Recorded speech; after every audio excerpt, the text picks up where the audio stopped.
Who cares about your pants size? I don't want to be a 32. Kill to be a 32. Welcome to WatchMojo, and today we're counting down our picks for the top 20 funniest Seinfeld running gags. So, how come you didn't call Jerry about all this? Jerry. I can't talk to Jerry anymore. Ever since he moved into that apartment, he's too much like you. That's a shame.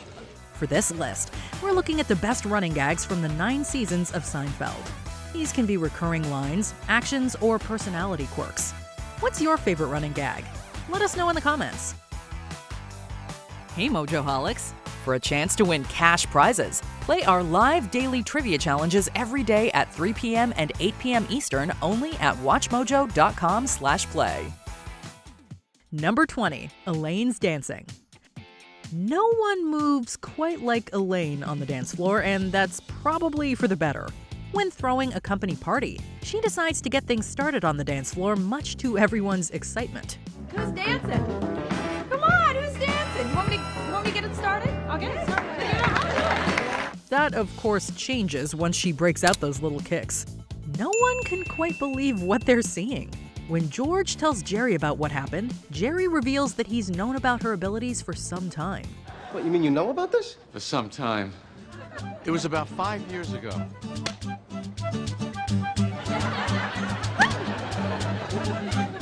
This isn't the only time Elaine has busted a move. In another instance, while folding laundry and blasting music, she moves her body.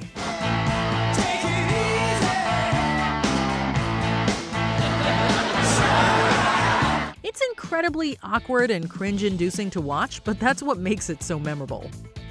Number 19. Superman. It is well known that Jerry Seinfeld is a fan of The Last Son of Krypton, and the character is present in one form or another throughout most of the show's episodes. References to the Man of Steel brought some hilarious moments. In Season 1, George and Jerry discuss whether or not Superman has a sense of humor. I never heard him say anything really funny. But it's common sense. He's got super strength, super speed. I'm sure he's got super humor. I think that, but either you're born with a sense of humor or you're not. Ideas from the comics, such as Bizarro World, are further incorporated into the series when Elaine encounters opposites of Jerry, George, and Kramer. Unlike our main trio, the Bizarro versions are kind and considerate. You know, I may not say this enough, but you two are about the best friends a guy could have. Oh, me so happy. Me want to cry. Perhaps the most notable nod to Soups is when Jerry dates a girl named Lois and is goaded into racing his arch-rival. Of course, the Superman theme plays and Jerry is triumphant.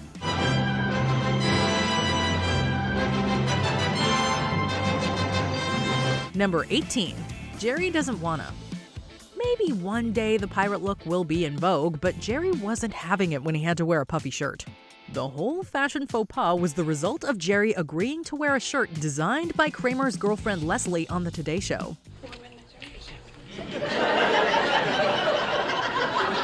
The problem is she's a low talker, so Jerry didn't realize what he was agreeing to wear. Kramer proclaims Jerry's gonna be the first pirate, and he hilariously responds with, But I don't want to be a pirate. His petulant response would come back in other episodes, such as when he didn't want to be a cowboy, or when he didn't want to be Switzerland for Kramer's and Newman's game of Risk. We have to put the board in a neutral place where no one will tamper with it. So that's here. Yes, you're like Switzerland. I don't want to be Switzerland. Number 17. Bob Sacamano. For an unseen character, he certainly has had an impact on the show, resulting in hilarious consequences for our main gang. We're not quite sure what to make of Bob Sacamano, but what we do know is he's apparently Kramer's friend and he leads a bizarre and interesting life. Would you please just get on with the stupid Bob Sacamano story? Okay, well, I'm on the phone with Bob, and I realize right then and there that I need to return this pair of pants. So I'm off to the store. What happened to Bob Sacamano? Well, nothing. His part of the story is done. In one of his early mentions, Kramer receives a bunch of condoms from Sacamano that turn out to be defective. Unfortunately, George used one prior, resulting in a pregnancy scare. Oh, by the way, George, you know those condoms I gave you? They're defective. Don't use them.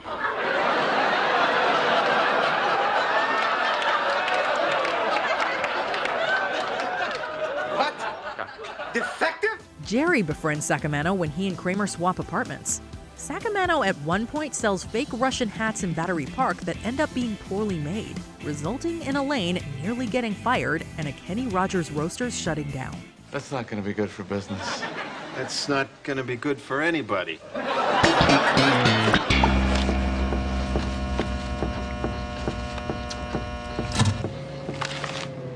Number 16. Is it lupus? It's fair to say that George is neurotic, and one way this trait is displayed is that he's constantly worried about his health, despite not being highly motivated to take care of himself. One particular disease he's afraid of contracting is lupus, something he's not very likely to get. Lupus? Is it lupus? In another instance, he thinks he's having a heart attack, and he later goes to a healer only to turn purple as a result. When he's working on the pilot for Jerry, he almost has a complete breakdown over a slight discoloration on his lip. He loses it when he's told the results of the biopsy are negative, despite that being a favorable diagnosis. Oh, why? What? Negative's good? Yes, of course. How stupid of me. Thank you very much. His overreactions to these situations leave us in stitches. Number 15. We're living in a society. In a landmark episode for the series, Jerry, Elaine, and George find themselves waiting for a table at a Chinese restaurant. As they wait, George desperately needs to use the payphone to contact his girlfriend, Tatiana. You know, it's a public phone. You're not supposed to just chit-chat. Jerry, get menus so when we sit down, we'll be able to order right away. Can't look at a menu now. I gotta be at the table. He knows I'm waiting. He sees me. He just doesn't want to look. After patiently waiting for the phone to free up, a woman swoops in just before George can get to it. His dejected proclamation of how people are supposed to act in society just kills us. You know, we're living in a society. We're supposed to act in a civilized way. This isn't the only time George has hilariously been disillusioned with social order. When picking up Jerry at the airport, he asks a stranger for the time, but is rebuffed, causing him to again utter the phrase. Let me see the watch. Hey!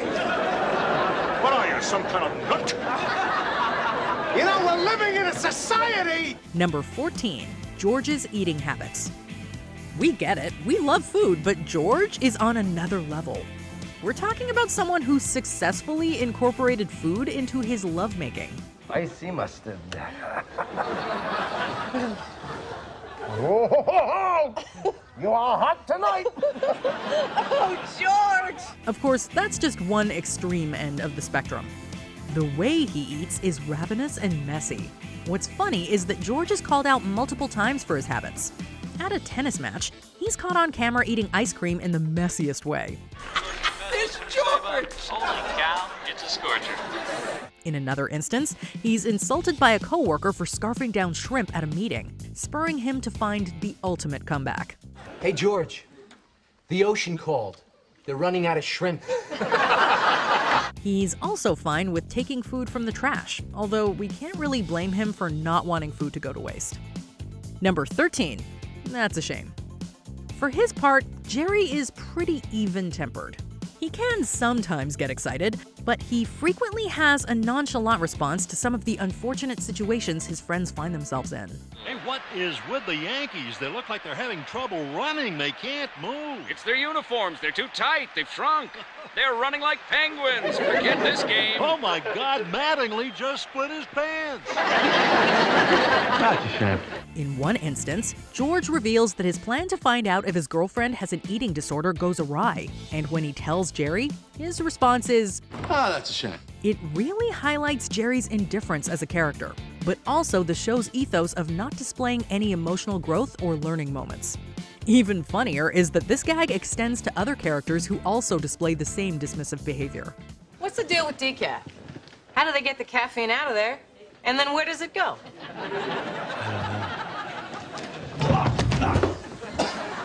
That's a shame. Number 12. Words are important. A robust vocabulary is advantageous to have, but characters on the show often either misuse or mispronounce words. He's like a Svengali. Svengali. What did I say? Svengali. Svenjolly. I did not say Svenjolly. George. Svenjolly. This ends up creating some pretty funny scenarios due to misunderstandings. When talking to Jerry, Kramer brings up the term statute of limitations. Jerry corrects him, but he defers to Elaine, who's trying to write an IQ test for George. Elaine, now you're smart. Is it statue or statute of limitations? Statute. Oh, I really think you're wrong. Perhaps the most iconic moment is George playing Trivial Pursuit against the Bubble Boy. When asked who invaded Spain in the 8th century, the Bubble Boy replies the Moors, but the card reads Moops. It doesn't matter. It's Moors. There's no moops. It's moops. Moors. Moops. Moors. George's insistence that the card is correct leads to escalating conflict and makes the situation even more absurd and has us laughing even harder. Number 11, George's lies. Truthfully, there's probably no one more dishonest than George Costanza on Seinfeld. We don't condone lying, but his neuroticism, deep-seated need to be liked, and wanting to control how he's viewed creates some pretty funny situations. Have you seen the new addition to the Guggenheim? You did that? Yep. It didn't take very long either. The best example of this is George's constant claim that he's an architect. Sometimes it makes sense that he fibs, like when he's threatened by the Van Buren boys and says he's a former member to get out of the confrontation. That's not the sign. It was when I was banging. The one thing we'll say is that George is committed to his lies. When he tells the Rosses he has a place in the Hamptons when he doesn't, he drives them to the end of Long Island when they ask to see it. There's no house! It's a lie! There's no solarium, there's no prickly paint, there's no other solarium. We know. Why? Now that's dedication.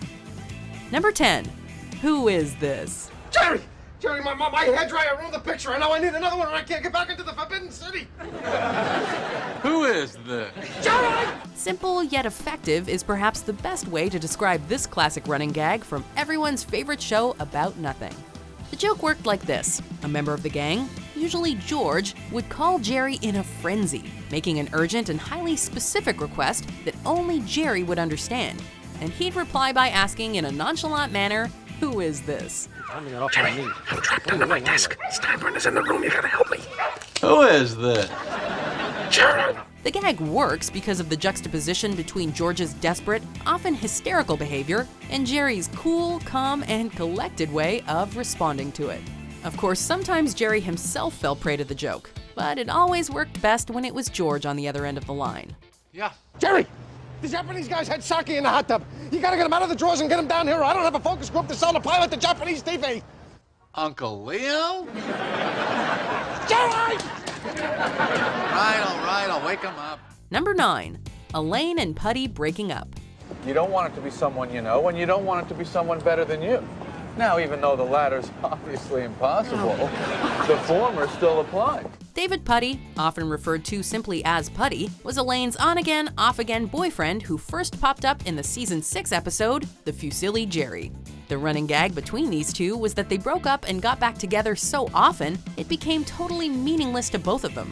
Of course, they were never really meant to be, not with Putty's odd character traits, the face painting anyone, or his laissez-faire attitude towards their relationship, and Elaine's seemingly never-ending list of turnoffs. You sit down, you're disturbing everybody. Sit down. Oh yeah, because you're a Rangers fan and you know I'm messing with their heads. The highlight of the gag came in season 9, when Elaine and Putty broke up, got back together, and then broke up again, all on a single flight. I mean, look at this. Nothing has changed. We've been back together 2 hours. We're having the same problems. We had 12 hours to go. Oh, tell me about it. I don't know why I ever took you back. Number 8, fake George Steinbrenner. Hire this man. Seinfeld had a knack for incorporating caricatures of real people into the show to great comedic effect, and fake George Steinbrenner was the crowning achievement. Larry David provided Steinbrenner's voice, while actors Mitch Mitchell and Lee Baer acted as his physical stand-in, though his face was always obscured. Oh, that smell. I know that smell. It's in the building. Costanza is in the building, and he's not in this office. He's got the calzone Costanza! The character made his first appearance in season 5 and had a recurring role until George was traded from the Yankees to Tyler Chicken. Fake Steinbrenner was prone to outbursts of emotion, bad baseball decisions, and for flailing his arms in a ridiculous manner. The real George Steinbrenner was a fan of the show and even had a cameo in season 7, though it ended up being cut. Well, Cuno was a good prospect, no question about it. But my baseball people love Ken Phelps' bat. They kept saying, Ken Phelps, Ken Phelps. Number 7. George talking about himself in the third person. George is getting upset! Such is the way George Costanza spoke at various points throughout Seinfeld. He picked up the habit after meeting Jimmy, a peculiar man who always referred to himself in the third person. Great game. Oh, yeah. Jimmy played pretty good. George, being George, decided to try it out for himself. George would never do anything like that. The gag just works, plain and simple. It's easily quotable and a whole lot of fun to try out on your friends. Just don't do it too much, because nobody likes a guy who only talks about himself. It's the Kung Pao. George likes his chicken spicy. Number 6. Kramer's business ideas. I can't believe you put your money in that Zentrex. You could have invested in my roll-out tie dispenser. The physical comedic force that was Cosmo Kramer was nothing if not a lovable goof. Of course, when he wasn't bursting through doors or talking about his many, seemingly non-existent friends, he was drumming up new and increasingly bizarre business ideas. I'm telling you, this pizza idea is really gonna happen.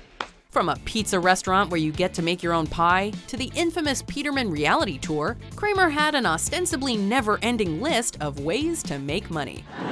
The real Peterman reality bus tour. I'm confused. Oh, and let's not forget his coffee table book about coffee tables, which he almost pulled off in season 5. Of course, it did not end well. But he's adorable. Yeah, he is. He's a nice-looking guy. Number 5. George's fake jobs. Tell you, Jerry, at that moment, I was a marine biologist. Throughout Seinfeld, George held numerous jobs, from his time as a hand model to his years working with the Yankees. And yet it's the jobs that he claims to have held, but never actually did, that stand out the most. George, at various points throughout the series, claimed to be an importer-exporter, a marine biologist, a latex salesman, and an architect. Oftentimes, he would also assume the pseudonym Art Vandelay when discussing his pretend jobs. I don't know. He's an importer. Importer. And exporter. Of course, the only thing better than watching George fumble through some half-assed line about a job he just made up is watching him get fired from his real jobs, which happened quite often. You know, because I've worked in a lot of offices, and I tell you, people do that all the time. You're fired. Number 4. Jerry dumping women over minor flaws. No thanks. I'm just not hungry. Well, then at least drink your beer.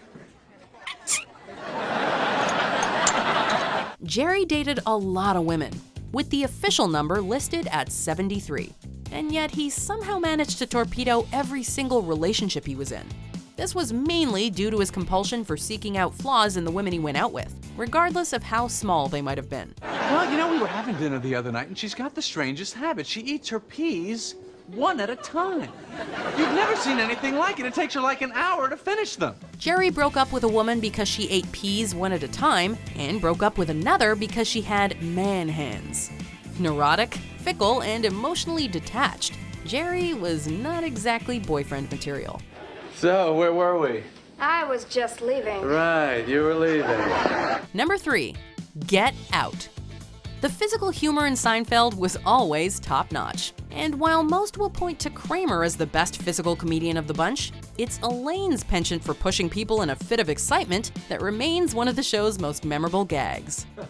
Whose was it? Where'd you get it? Yeah, I'll tell you where I got it. I got it from the guy you so callously refer to as the soup Nazi. Get out! While the situations for when she doled out this peculiar push varied, it was always followed by the exclamation, "Get out." Elaine was prone to moments of manic behavior, but none more enduring than this one. Get out! Nobody was immune to her physicality, as Elaine utilized the signature move on Jerry, Kramer, and George at one point or another.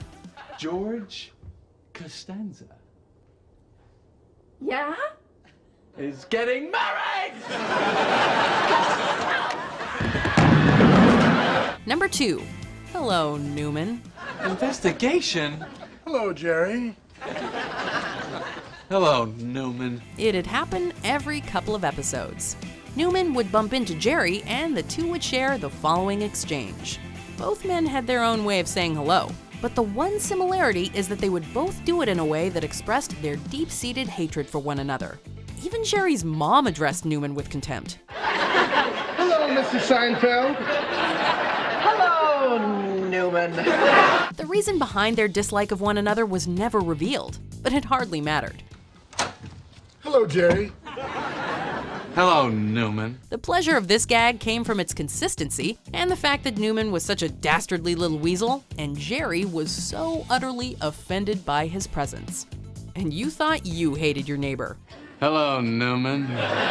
Before we continue, be sure to subscribe to our channel and ring the bell to get notified about our latest videos. You have the option to be notified for occasional videos or all of them. If you're on your phone, make sure you go into your settings and switch on notifications. Number 1. Kramer's crazy entrances. Hey. Who'd have thought that the way Kramer entered Jerry's apartment would become the most memorable gag? Throughout the show's 180-episode run, Kramer found increasingly bonkers ways to fly through his neighbor's door. He slid in, he fell in, he came in with his hands full, he came in bandages, he came in smoking cigars. Hell, once he came through the door holding a still ongoing game of Risk. And every time he did, the audience went nuts. You know you have one of the best jokes in sitcom history when people are still laughing 9 seasons later. Just one last thing. Did Jerry ever lock his door? No, I don't want it. I'll take it. No, I'll take it. What is it? Did you enjoy this video? Check out these other clips from WatchMojo, and be sure to subscribe and ring the bell to be notified about our latest videos.